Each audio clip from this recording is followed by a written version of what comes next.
Olá! Leitura do livro de Kate Becker, Na Bancada, Manual de Iniciação Científica em Laboratório de Pesquisas Biomédicas. Capítulo 1, Seção 1, né? Organização Geral do Laboratório e Procedimentos. Bem-vindo a um dos mais excitantes e agradáveis lugares de trabalho que já foi desenvolvido, o Laboratório de Pesquisas Biomédicas. Uma coisa surpreendente acontece aqui. Você recebe pagamento ou créditos escolares para fazer experimentos, o que é uma maneira tão agradável de trabalhar que beira o escandaloso. O trabalho vale o tempo investido. A vestimenta de trabalho é informal. As horas de trabalho são geralmente autodeterminadas e baseadas nas necessidades do experimento. O laboratório ou departamento é cheio de pessoas brilhantes e interessantes, com as quais você pode discutir a concentração necessária de sal para uma reação com quinases ou as implicações da última lei aprovada no Congresso.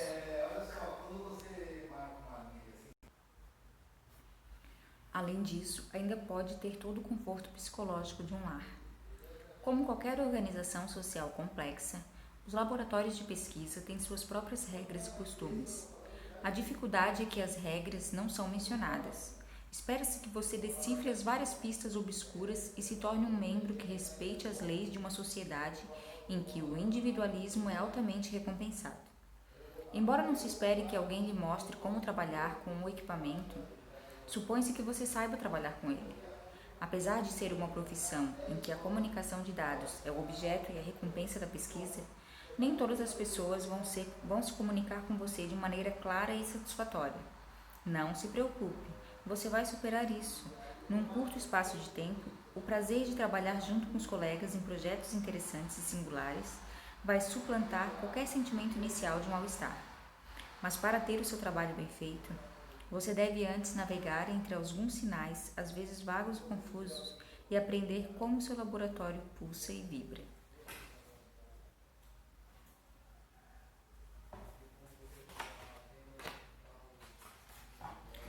Panorama geral. Um laboratório é definido por vários termos que se sobrepõem, dependendo para quem ele está sendo descrito. Pode ser descrito em termos de sua área básica, como imunologia, fisiologia ou biofísica. Isso é mais uma definição administrativa do que funcional. O modelo experimental, o organismo utilizado para desenvolver as pesquisas, é muitas vezes empregado para ampliar a descrição da área de investigação. Por exemplo, alguém pode ser membro de um laboratório de ecologia microbiana ou de genética de fungos ou de neuroanatomia humana. A área de investigação é uma maneira mais prática para descrever um laboratório, pois aponta o que realmente ele faz. Pode-se dizer que o laboratório é de ciclo celular ou de transdução de sinais. Ele provavelmente tem um foco, a questão que agrega todos os seus membros. O laboratório inteiro pode estar trabalhando com a proteína desenvolvida na secreção neuronal ou tentando entender por que e como uma proteína específica de transcrição está relacionada ao desenvolvimento. E cada membro tem sua própria pergunta, um problema específico que está tentando resolver experimentalmente. Outra maneira pela qual os laboratórios têm sido definidos é que, se eles estão engajados em ciência básica ou aplicada. A ciência básica é considerada como ciência pura, aquela feita em função do conhecimento, enquanto que a ciência aplicada procura usar a ciência básica para o desenvolvimento de um produto, como um antibiótico. A ciência básica é considerada como sendo fruto da pesquisa acadêmica, financiada por verbas obtidas de agências de fomento. A ciência aplicada é aquela desenvolvida por empresas e financiada por vultuosas verbas que pagam os salários dos pesquisadores e todas as despesas. Essas diferenças não são válidas. Ciência básica e ciência aplicada são feitas em universidades e em companhias farmacêuticas. E as pesquisas em instituições acadêmicas e em empresas podem ser financiadas tanto por verbas de agências de fomento como de investimentos.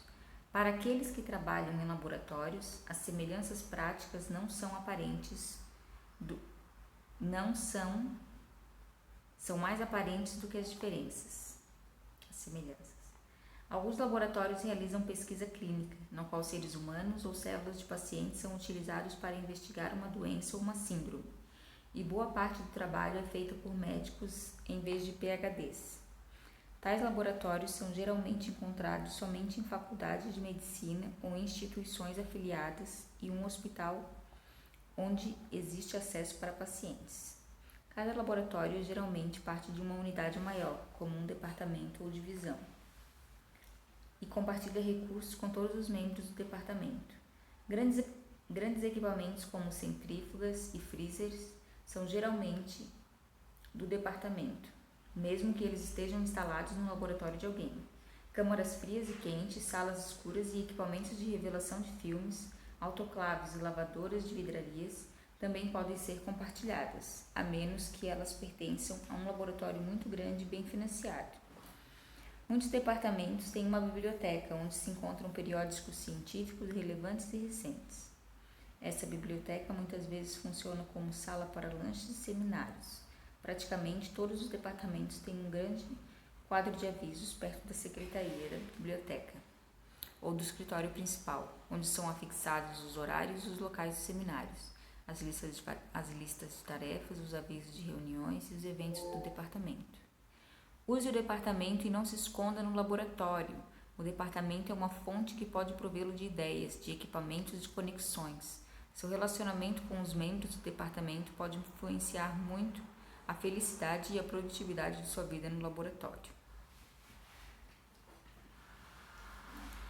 O pessoal do laboratório. Os grupos de laboratório têm uma dinâmica que é nitidamente única, na qual as pessoas trabalham de maneira mais independente do que em outros grupos, e a estrutura organizacional tende a ser preferencialmente horizontal. Praticamente, isso significa que todos são iguais, e que não é tarefa de alguém mostrar a você como fazer as coisas. Não pense que só porque uma pessoa tem um status mais baixo do que o seu, você pode ordenar indiscriminadamente que ela faça uma solução tampão. Você até pode conseguir o tampão, mas também vai gerar muita agressão passiva. Antagonizar uma pessoa pode significar que ninguém vai conseguir um espaço no freezer para você. Tirar os seus tubos da lavadora quando você os estiver esquecido ou ajudá-lo com cálculos até que você tenha mudado a sua atitude. Os laboratórios têm uma grande variedade de pessoal trabalhando neles, com diferentes níveis de comprometimento, e várias vezes, para estar ali, o elenco de personagens comumente inclui.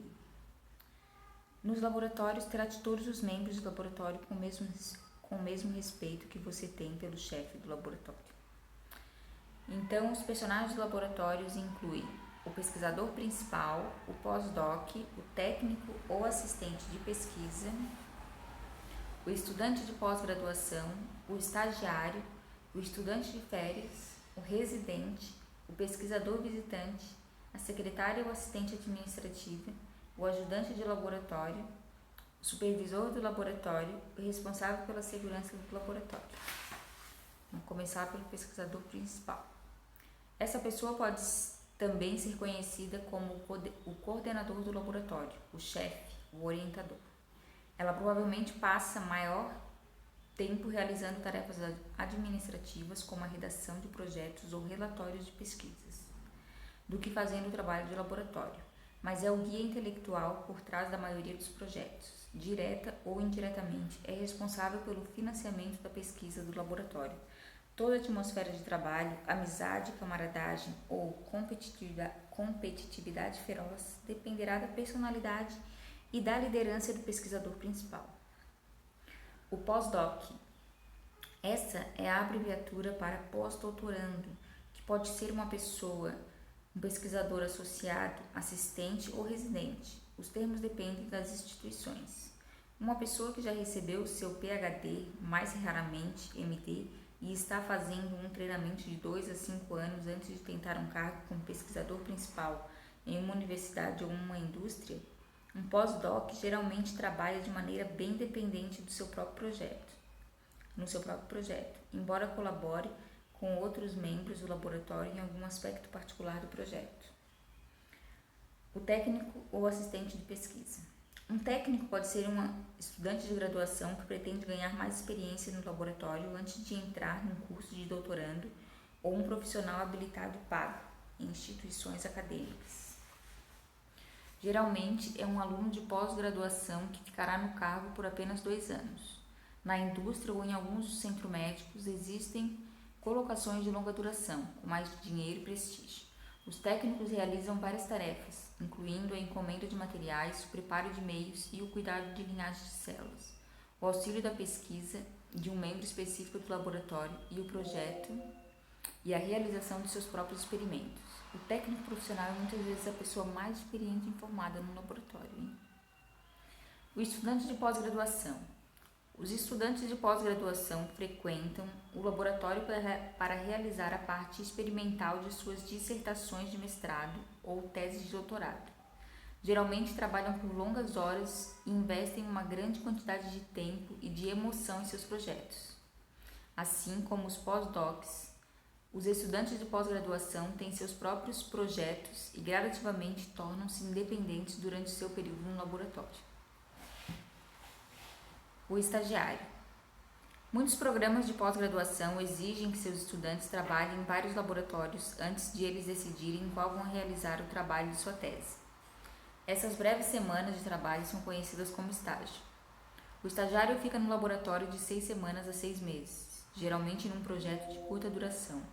Ele pode ser solicitado e fazer rodízio, pode querer aprender novas técnicas numa nova área ou pode estar observando o campo antes de assumir o compromisso maior. O estudante em férias.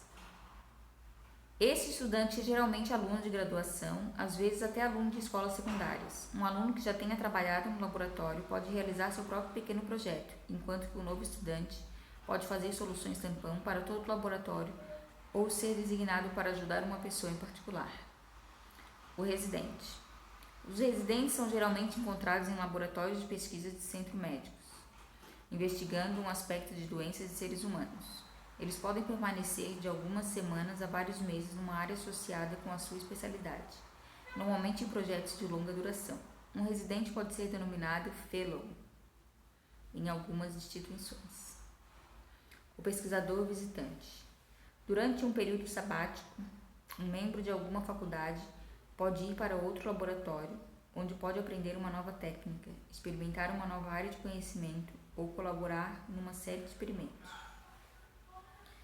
A secretária ou assistente administrativa. A secretária pode estar encarregada de encomendar os suprimentos para o laboratório, pode ajudar os membros do laboratório com os pedidos de verbas para projetos, pode organizar os seminários e os clubes de revistas do laboratório, ou pode trabalhar exclusivamente para o pesquisador principal.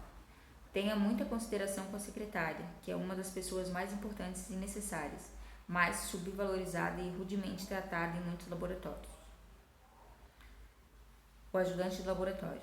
Algumas tarefas em um departamento ou laboratório são feitas por um ajudante, que é contratado para realizar um conjunto específico de tarefas. Essa pessoa geralmente não é treinada para ser um cientista, mas ajuda muito, realizando tarefas tediosas que consomem muito tempo. Exemplos de ajudantes do laboratório são os preparadores de meios e lavadores de vidraria. Os preparadores de meios prepara e distribui os meios de culturas de células e de bactérias nas placas. Um lavador de vidraria, aquele que lava a vidraria suja, as pipetas e às vezes entrega o material lavado e autoclavado.